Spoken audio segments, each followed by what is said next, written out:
on today. Literally just in the last hour. It's a good thing that I waited a little bit later to do the podcast because Megan dropped some birthday pics, having the time of her life. Don't know if these are in the Montecito castle, but wherever they are, she seems very, very happy. And that's the most important thing. A very happy 45th birthday to our fave.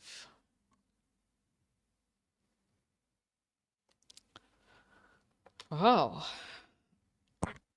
Who is in the chat? Veronica, Connie Balmer, Church Nelly, Mina, Lady. Veronica. Okuro Faith. That's a name I haven't seen. Welcome. Are you a newbie? Have you been here for a while? Hey, Church Nelly. Megan makes you wish you were Montecito with her. Absolutely. At best, she makes you feel like you wish you were somewhere sunny.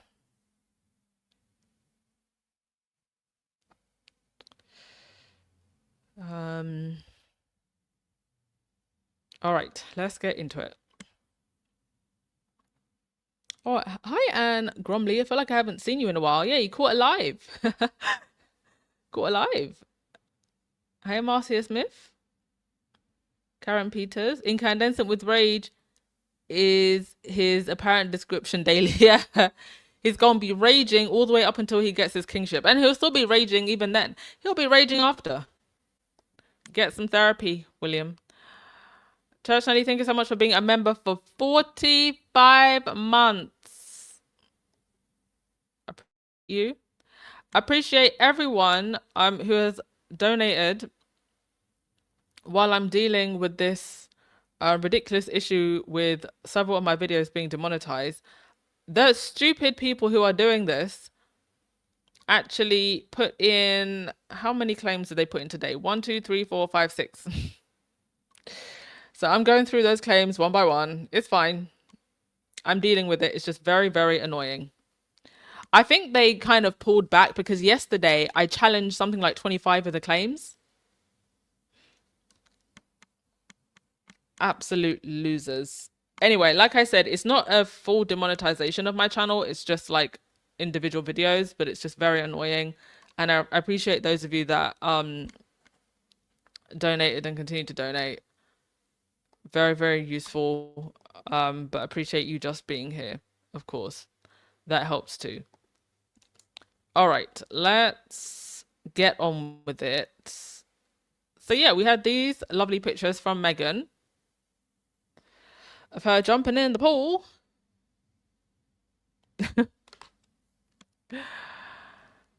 I'm sure she's having a fabulous.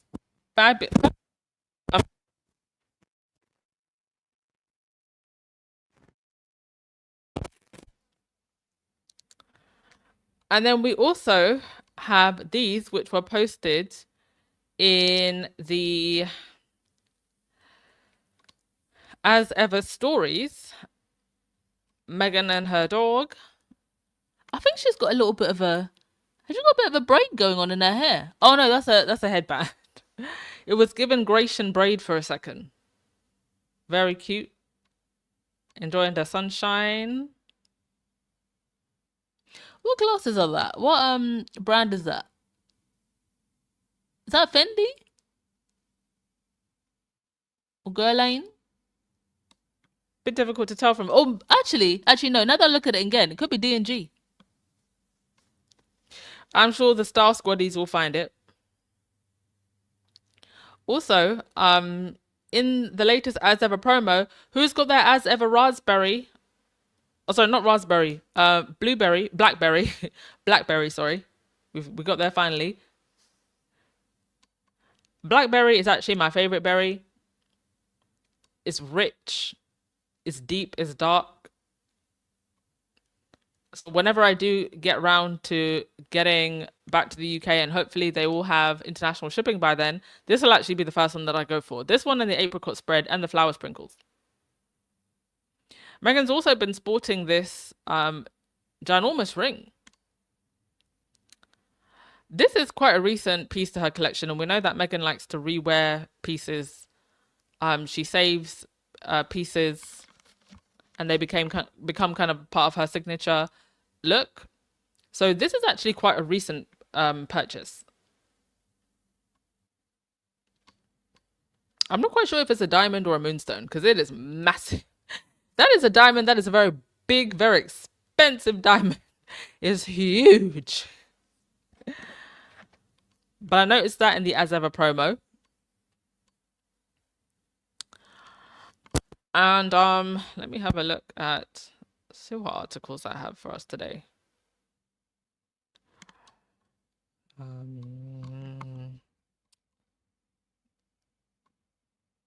Let's have a look.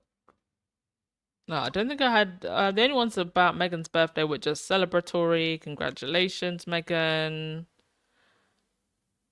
And yeah, definitely no post from the palace.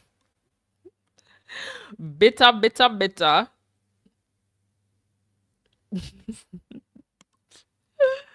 Oh, hilarious.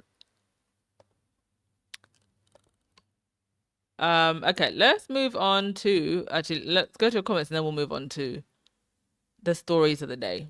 Yeah, happy birthday to our darling Duchess, and no William is ever gonna stop being angry. The man was born angry. No lies detected. Most certainly was likely born angry. Oh.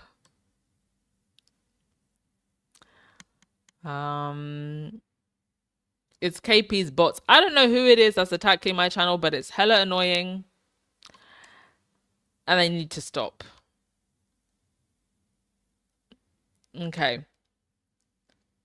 Well, you know, I'm sure this was an absolute fabulous birthday for Meghan, surrounded by her family and friends, but also just what an incredible couple of months, or first half of the year, should I say, rather.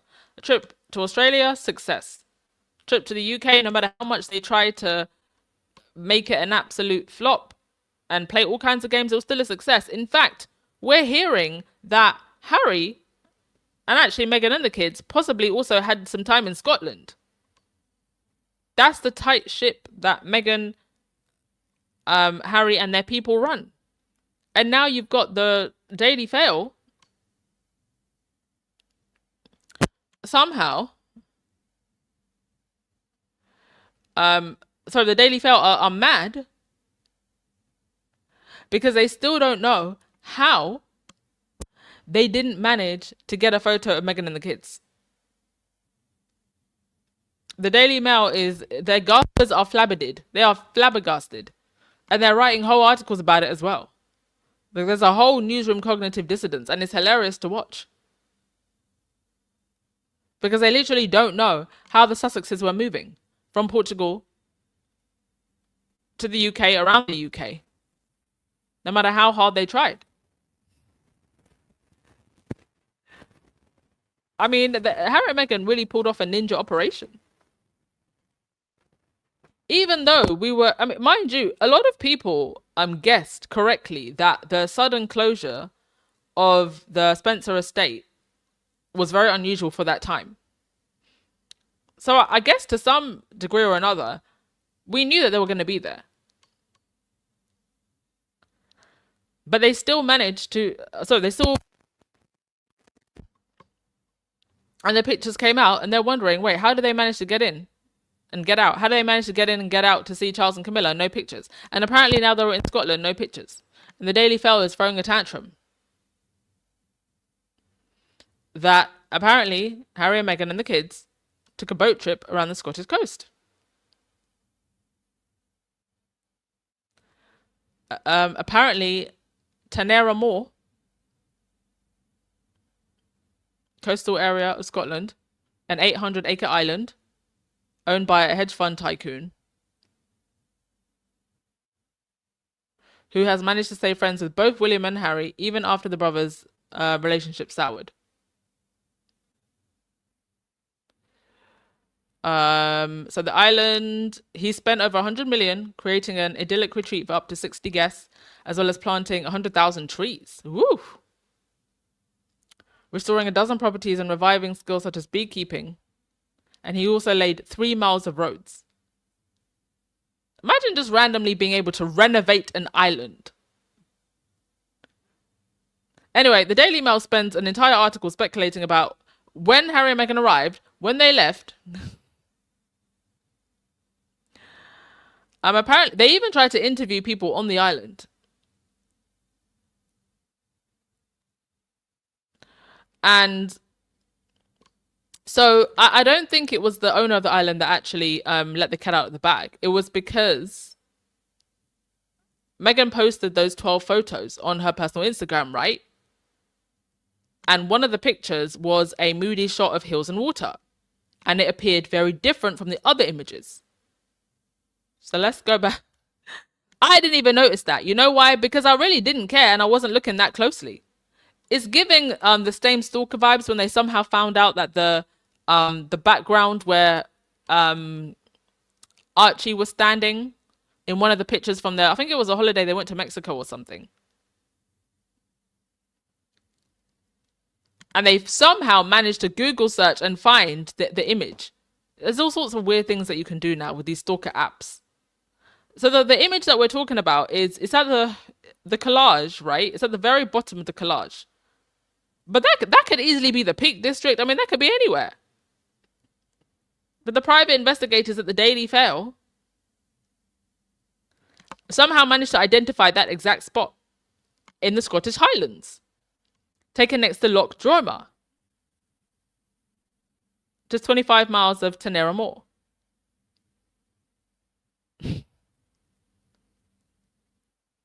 And there were apparently rumours afterwards that Harry and Meghan were on the mainland.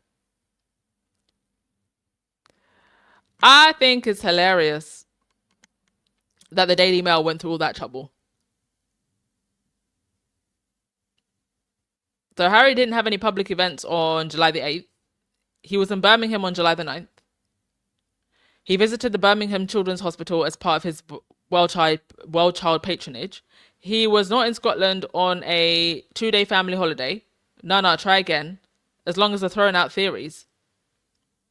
Isn't it possible that Meghan and the children slipped into Scotland without Harry? Had a nice, peaceful vacation while Harry was working? And that Meghan only brought the kids down to Highgrove on the 11th? And then met with Harry at his father's house? And then from there, they went to Althorpe? That would make more sense overall. But I can see why the Daily Mail is pulling out their phantom follicles to try and figure out exactly what happened. Because it's actually just another admission that Meghan was on British soil for a week and no one saw her or knew her movements. Another admission that the Sussexes actually run a very tight ship. Ha ha ha ha ha ha ha. Ha ha ha ha ha ha. Anyway, in other news, William is apparently a little bit panicked by Clive Alderton's retirement. I wonder why. So about a week ago, Buckingham Palace announced that Clive Alderton would be stepping down next spring. Alderton is Charles's longtime private secretary, gatekeeper, and Svengali. I love that they use that word because literally that's what it is. I feel like that's what all the courtiers are.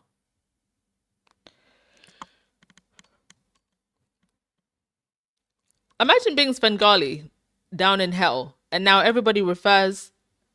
Now people use you as a descriptive. He's down there in hell, pissed. Anyway, Alderton is also terrible at his job. Clearly. Especially when you consider the absolute catastrophe which unfolded in the past decade. Not only do I blame Charles, I blame the stagnant, unimaginative, tone-deaf class of courtiers surrounding Charles. with Alderton being one of the most prominent examples. And I would say that they were doing the same even when Betty was still alive. They've been doing that. I mean, I know that William and Kate are dull as dishwashers. But for everybody that was there at the time, for everybody that was hopeful, for everybody that believed in the fairy tale, for everybody that watched that wedding, they had the UK and the world, actually, for the first time since Diana, in the palm of their hands in that moment. And the way they let it slip. And the courtiers are a big part of that. Article goes on to say, I believe that Alderton's slow motion retirement shows a willingness on Charles's part to at least learn to listen to newer voices and cut out some of the people who were undermining him. Now, while I believe that Buckingham Palace's operations are a total S show, Buckingham Palace looks positively competent compared to William and Charles's operations in Kensington Palace. Absolutely. Because they can't seem to control William's raging. Now it sounds like William's people are running around, rage shrieking about Alderton's retirement and what it means for Daddy's relationship to brother.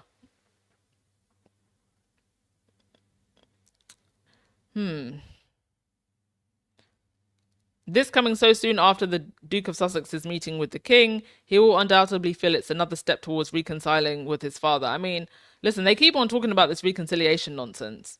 I just think Harry wants the safety and security of his family. Maybe he still wants to reconcile with his dad or give his dad a chance. I don't know. I don't know if I would. But at this point, I think they just need to let this narrative go.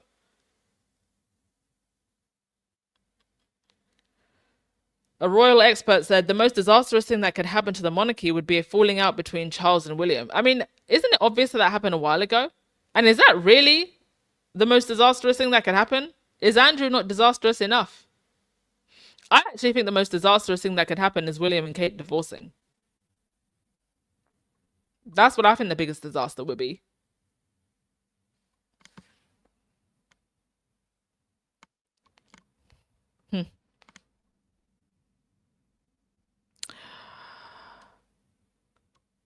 It seems like the most disastrous thing that could happen between the monarchy to the monarchy would be the falling out between William and Charles. That sounds like a card that William is playing.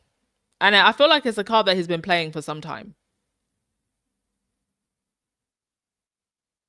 Basically trying to say, well, everyone must protect, enable, and cover up for William because he is the future heir, don't you know? Sorry, he's the heir and the future, don't you know? And that's all William has. That's all he has. He's the current heir and future king. That's the only card he has to play. He's not intelligent, literate, inspiring, respectable, charismatic, or even that hardworking. He actually doesn't have a plan beyond I'm the heir and one day I will be king. And he keeps screaming and crying about how he'll never forgive Harry and how Charles should never ever talk to Harry.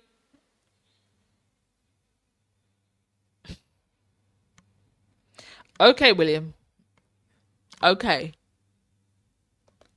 Cry more, sir.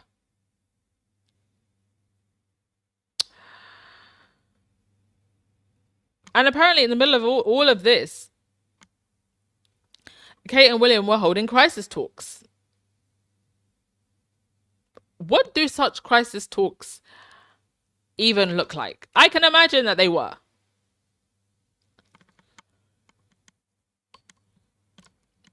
Is it them complaining that Harry and Meghan are going to do a good job? So we need to come out and pet some sheep. Visit some hospitals. Make some kids stand outside in the rain or in the heat.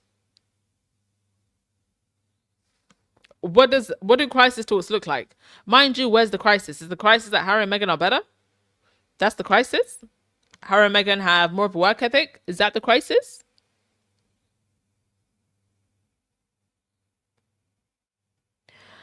Harry looking like he's actually making an effort, even though I don't think Charles deserves it, to get his children to meet their grandpa. Is that the crisis?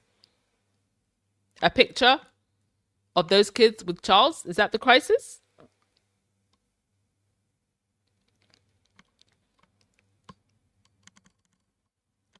Mind you, William and Kate live in the UK. I would be interested to know outside of official royal engagements, and I don't think there's actually many where you see Charles, Camilla, and the kids, other than maybe the Christmas walk. How often do those kids even see their see the granddad and the what would Camilla be? The grandmother-in-law? Even though, quite frankly, I don't know if those kids want to be around Camilla. Oh, they see Camilla, like, for example, at Ascot when they're in the carriages. Very strange dynamic, and definitely not a family one.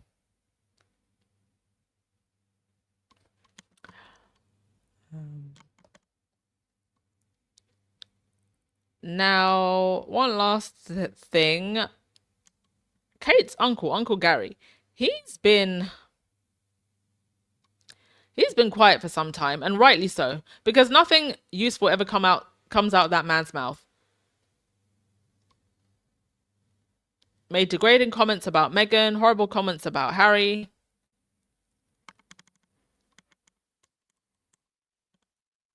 And there's all sorts of interesting allegations about him and his money and the Middletons' money, which we won't say here because we don't want lawyers coming after us. It's bad enough that idiots filing false copyright claims are coming after our channel. We don't need the palace lawyers coming after us. But yes, Uncle Gary has always been he's been an interesting one, and where he gets his money is a mystery. He still does own, well, one legitimate place that he gets his money is he still does own a place in Ibiza, which he named Maison de Bang Bang. That tells you everything. In 2024, he tried to become a reality TV star, appearing on Celebrity Big Brother. He was kicked out in a matter of days. And that same year, he gave several interviews in which he said vile things about Harry and Meghan and Princess Diana. And after all of that appalling, trashy behavior, I guess Carol finally muzzled him for about 2 years.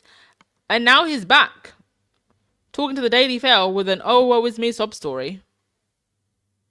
From the man who declared that Meghan isn't going to be around forever, is she? So he apparently celebrated his 60th birthday without alcohol. Apparently, he turned his back on alcohol and has been on a quest to lose weight. And was diagnosed with liver disease. He had a brush with death.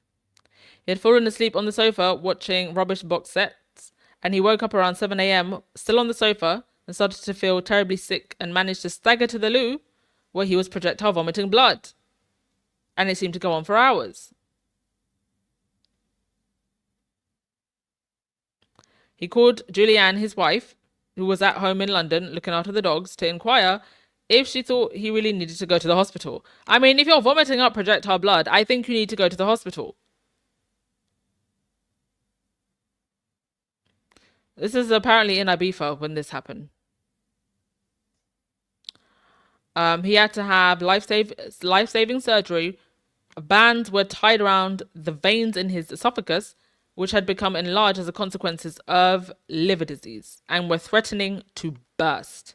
Y'all. If they hadn't banded me, I would have bled to death. Said Gary, who spent the next 48 hours in intensive care. Well,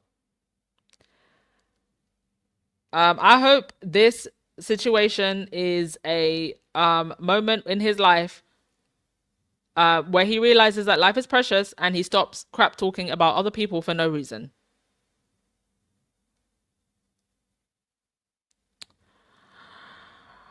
And you know, they have tried so hard to make it look like Meghan's mother side of the family has issues, even falsely claiming that Doria was the criminal. And then you got this guy, a known woman beater with a holiday resort called Maison de Bang Bang. And with that, I didn't really have anything else to say. keep it short and sweet today. I hope Meghan had a lovely day. She gave us 2 new pictures to show that she most definitely had a lovely day. I'm sure she's playing board games with her friends, making birthday cookies with the kids, getting sweet presents. Love this for her. I think 45 is it's such a golden age. And I feel like to reach that age, I think, is to really, really know yourself as a woman in a different way. But given everything that Meghan has been through, oof.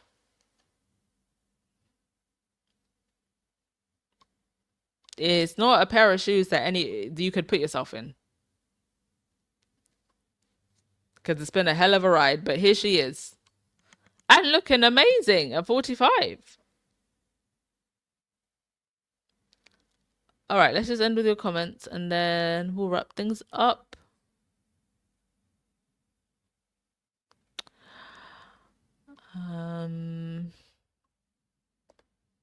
William's whole attitude is scary. He's either on or going through something. Well, listen, there's all types of interesting theories about what's going on with William.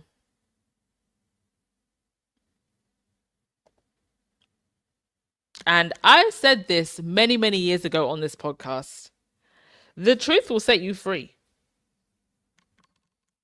Don't be blackmailed and bound by your secrets. Because, listen, those secrets are going to come out anyway. If they're anything that I'm theorizing, and I think many of us are theorizing who's been in this space, those secrets are going to come out anyway. I honestly believe that it is better to sit down and air your rubbish and your nonsense and your secrets yourself than have somebody else do it or have somebody else hold you to blackmail. Right now, as we speak, hasn't everybody forgotten about Andrew? It's not like the peasantry are going to go rampant down the palace, are they? They're going to do nothing. They're too busy trying to pay their mortgages. So you know what? Whatever dirt you have, you might as well just let it out. Seriously speaking, what's the worst they're going to do? Are they going to go marching down to Buckingham Palace with tiki torches? No. They didn't do that for Andrew. Andrew's sitting very pretty in one of the royal estates as we speak. So what's the worst they do? Yeah, the monarchy is probably going to become more unpopular depending on what it is that you're hiding. And I believe it's some pretty darn nasty secrets. But beyond the initial scandal and shock, literally, I ask again, physically, what are people going to do? They've done nothing. Our whole Prince Andrew is sitting right there. They've done nothing. Anyway, that's all I have to say on that today. Meghan, you are an extraordinary woman. Always have been extraordinary from the time you were a girl. And we have created this incredible community because you came into Harry's life. I don't know if it was any other woman under any other circumstances if a community would have formed like this.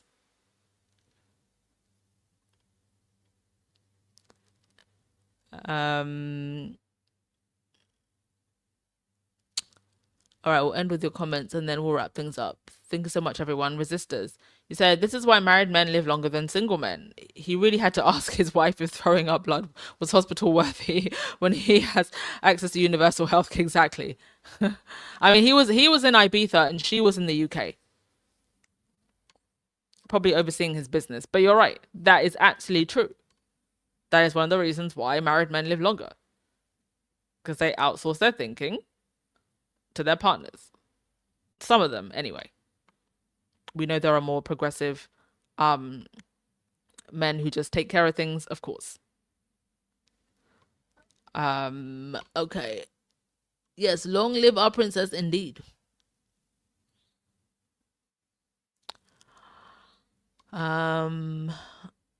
What secrets? Where can I read them? You know, I keep saying I'm gonna do it. I need to find the time. That article that Byline Investigates wrote about Dan Wooten and Christiane Jones and Jason Neuf, that needs a revisiting. Oh, there's all the secrets, my friends. William in the rose bushes. William in the bushes in the African savannah over in Kenya, where his ex lives. Oh, there's all types of rumors.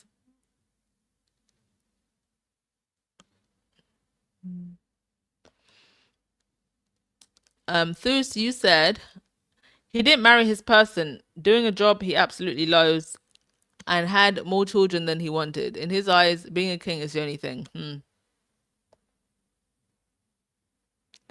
It's a horrid existence. I don't know how we ever allowed the propaganda that royalty is a fairy tale life. I guess the fairy tales in the books and in Disney, that's what we have, that idea in our head, and we project that onto real life royalty. And it's not a fairy tale at all. It's an absolute nightmare. And Harry and Meghan went and created their own modern day fairy tale. Happy for them. Thank you so much, Salt and Leisure, for the super sticker. Much appreciated. Much appreciation to everyone who continues to donate to the channel, and everyone just for showing up, of course. All right, folks. I will see you tomorrow. Ciao.